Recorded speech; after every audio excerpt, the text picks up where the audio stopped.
मगाशी press conference झाली होती। ती प्रेस कॉन्फरन्स एका वेगळ्या विषयासाठी होती आणि ही प्रेस कॉन्फरन्स एका वेगळ्या विषयासाठी।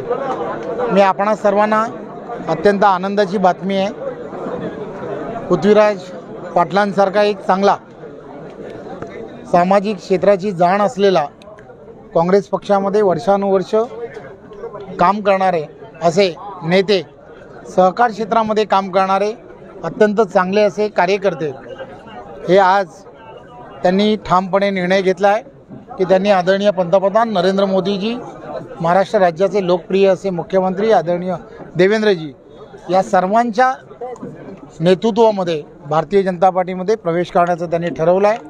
आणि मी भारतीय जनता पार्टीचा अध्यक्ष म्हणून त्यांनी मला आज जेवायला बोलवलं होतं।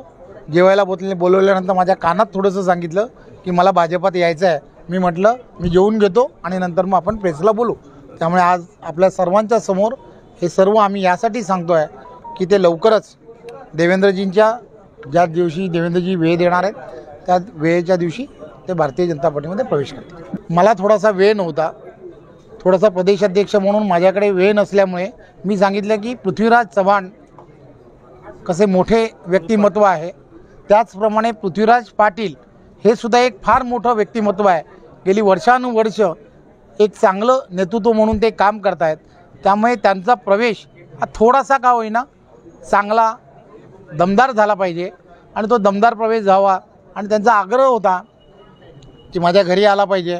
त्यांचा मुलगा जो आहे त्याचे माझे फार वैयक्तिक संबंध होते, त्यामुळे तो म्हणाला का माझ्या घरी जरा जेवण चांगलं मिळतं, आपलं जेवण केल्याशिवाय प्रवेश करायचा नाही असं आमचं दोघांमध्ये ठरलं होतं। आज जेवलो आहे, प्रवेश नक्की। पक्ष प्रवेश कधी होईल?